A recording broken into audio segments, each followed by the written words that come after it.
ఆ అమ్మాయి చనిపోయిన విషయాన్ని దాన్ని కూడా చిలువలు పలువలుగా చేసి మరి దాన్ని రాజకీయ లబ్ధి కోసం శైలజ అనే అమ్మాయి మరణించిన దాన్ని రాజకీయ లబ్ధి కోసం ఉపయోగించుకోవడానికి వాళ్ళు చేస్తున్న ప్రయత్నాల గురించి ఈరోజు మాట్లాడడానికి మీ ముందుకు రావడం జరిగింది. ఇది చాలా బాధాకరం. ఆశ్రమ పాఠశాలల్లో చదువుకునే పిల్లలు తల్లిదండ్రులను వదిలేసి వాళ్ళకు ఇంట్లో డబ్బులు ఉండవు, తిండి ఉండదు, ప్రభుత్వం మీద విశ్వాసంతో, ప్రభుత్వం మీద నమ్మకంతో ప్రభుత్వ విద్యాలయాల్లో మాకు మంచి భోజనం దొరుకుతుంది, మంచి చదువు జరుగుతుంది, మా తల్లిదండ్రుల మీద డబ్బు భారం పడదు, మేము ఒక మంచి స్థాయిలో చదువుకోవాలన్నటువంటి ఒక నమ్మకంతో వాళ్ళు వస్తారు, వాళ్ళ తల్లిదండ్రులు కూడా వాళ్ళని పంపిస్తారు. అటువంటి పిల్లల బాధ్యత ప్రభుత్వం మన సొంత పిల్లల్లాగా చూసుకొని వాళ్ళకు కావలసిన వసతులు కల్పించి వాళ్ళకు కావలసిన విద్యా విధానాన్ని తీసుకొచ్చి వాళ్ళను ఒక మంచి పౌరులుగా తీర్చిదిద్ది ముందుకు తీసుకుపోవాల్సిన బాధ్యత ప్రభుత్వాన్ని.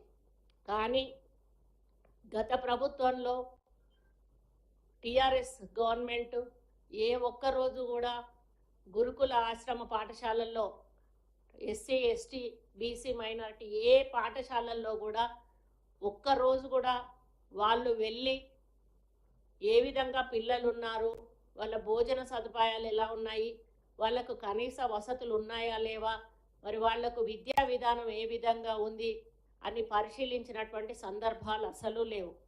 ఇక మరణించిన విషయం ఈరోజు మా గవర్నమెంట్ వచ్చినాక ఈ ఒకటే ఇన్సిడెంట్స్ జరిగింది. అది చాలా బాధాకరం. ఎవరి పిల్లలైనా పిల్లలే. ఆ అమ్మాయి చనిపోవడం మేము బాధతోటే ఈరోజు ప్రెస్ మీట్ పెడతా ఉన్నాం. మరి అమ్మాయిని బతికించాలి, శతవిధాల ప్రయత్నం చేశాము. అక్కడ వాళ్ళు మ్యాక్స్ కేర్లో జాయిన్ చేయమంటే మంచిర్యాలలో మ్యాక్స్ కేర్లో చేశాము. ఆ తర్వాత వాళ్ళు షిఫ్ట్ చేయండి అంటే వెంటనే నిమ్స్కు షిఫ్ట్ చేశాము. నిమ్స్లో కూడా ₹1 ఖర్చు కాకుండా వాళ్ళ ఫ్యామిలీకి కూడా ఒక స్పెషల్ రూమ్ ఇప్పించి వాళ్ళకు భోజన సదుపాయాలు కూడా ఏర్పాటు చేసి ఆ అమ్మాయికి లాస్ట్ మినిట్ వరకు కూడా ప్రభుత్వం స్పెషల్ ట్రీట్మెంట్ ఇచ్చింది. కానీ దురదృష్టవశాత్తు ఆ అమ్మాయి చనిపోవడం బాధాకరమే. దానికి మేము బాధను వ్యక్తం చేస్తూ ఉన్నాం. అటువంటి విద్యార్థులను మీరు రాజకీయం చేయడం కంటే మరి మీ పార్టీ తరఫున మీరు ఏం ఆదుకున్నారు? మీరు వెళ్ళి ఏదైనా ఆదుకున్నారా? మరి ₹1 కోటి మరి వాళ్ళకు కాంపెన్సేషన్ ఇచ్చి రాకపోయారు. ప్రేమ ఉన్న వాళ్ళైతే మీరు ప్రభుత్వంలో ఉన్నప్పుడే, మీరు అధికారంలో ఉన్నప్పుడే ఫుడ్ పాయిజన్ తోటి చనిపోయిన కేసులు కోకొల్లలు ఉన్నాయి. ఇదిగో కస్తూరిబాలో ఫుడ్ పాయిజన్ 108 మంది విద్యార్థులకు అస్వస్థత. ఈ ఏడాదిలో 2 సార్లు అయినా నిర్లక్ష్యం, వీడని అనుమానాలు. ఇదొకటి. ఈ విధంగా చెప్పుకుంటూ పోతే హాస్టళ్లలో ఫుడ్ పాయిజన్. ఇంకొకటి మధ్యాహ్న భోజనంలో వానపాము 36 మందికి అస్వస్థత. ఇంకొకటి గురుకులాలు ఆగమాగం. అంటే గురుకులాల్లో జ్వరంతో స్టూడెంట్ మృతి అయినా కూడా పట్టించుకొని ప్రభుత్వం.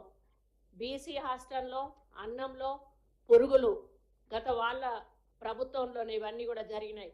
మోత్కూరు గురుకులంలో ఫుడ్ పాయిజన్, మరి వాంతులు, విరేచనాలు, దాదాపు 34 మంది అస్వస్థత. మరి ఈ విధంగా చాలా కార్యక్రమాలు వాళ్ళ గురుకులంలో ఫుడ్ పాయిజన్ 51 మందికి అస్వస్థత. ఈ విధంగా చెప్పుకుంటూ పోతే ఇంకొకటి ఫుడ్ పాయిజనింగ్ కేసులు 1 లేవని వాళ్ళు మళ్ళీ పాచికూర, పురుగుల అన్నం. ఈ విధంగా చాలా లెక్కలేనని ఇంత కట్ట ఉంది. ఇప్పుడు ఇదంతా చూపించాలంటేనే మీకు చాలా సమయం పడుతుంది. ఇవన్నీ జరిగినప్పుడు ఆ ప్రభుత్వంలో ఏ ఒక్కరు కూడా కనీసం స్పందించలేదు, వెళ్ళలేదు, పలకరించలేదు, పరామర్శించలేదు, వాళ్లకు సపోర్ట్ ఇవ్వలేదు. ఏ అధికారులను కూడా సస్పెండ్ చేయలేదు. కానీ ఈ కేసులో ప్రభుత్వం నుంచి నేను వెళ్ళడం జరిగింది, పున్నం ప్రభాకర్ గారు వెళ్ళడం జరిగింది, సీతక్క వెళ్ళడం జరిగింది, అదేవిధంగా దామోదర్ రాజనరసింహ గారు కూడా వెళ్ళడం జరిగింది. వెళ్ళి మేము అక్కడ వాళ్ళకి మంచి వైద్యం అందించమని చెప్పడమే కాకుండా కలెక్టర్లతో మాట్లాడి అక్కడ ఎంక్వైరీ జరిపించి వాళ్ళ మీద యాక్షన్ తీసుకోమంటే అక్కడ ప్రిన్సిపల్తో పాటు నలుగురి సిబ్బంది మీద సస్పెన్షన్ యాక్షన్ కూడా తీసుకోవడం జరిగింది. దీన్ని రాజకీయం చేయడం అనేది చాలా దురదృష్టకరం. ఎందుకంటే దీని వెనకాల ఒక అదృశ్య హస్తం ఏదో పనిచేస్తున్నదనేది మా యొక్క అనుమానం. ఎందుకంటే ఈ ఒక్క దాంట్లోనే కాదు, ఈరోజు మూసీ నదిని తీసుకున్నా కూడా ఒక పక్క ఫార్మా కంపెనీకి సంబంధించిన ల్యాండ్ అక్వైర్ చేసిన విషయంలోనైతేనేమి, మరి ఈ విధంగా గిరిజనులను అడ్డు పెట్టుకొని డ్రామాలు ఆడడము, మూసీ నదిని అడ్డు పెట్టుకొని డ్రామాలు ఆడడము, అదేవిధంగా ఈ హాస్టళ్లను అది అడ్డు పెట్టుకొని డ్రామాలు ఆడడము, అంటే ఒక ప్రణాళికతోటి కావాలని ప్రభుత్వాన్ని నడపకుండా చేయడానికి పదే పదే కాళ్ళకి ఏదన్నా అడ్డం పడేసి ప్రభుత్వాన్ని పని చేయకుండా చేసే కార్యక్రమం జరుగుతుందనేది. అదేవిధంగా మొన్న కలెక్టర్ పైన దాడి, అది ఖచ్చితంగా ఆయనను మర్డర్ చేయడానికి చేసినటువంటి ప్లాన్.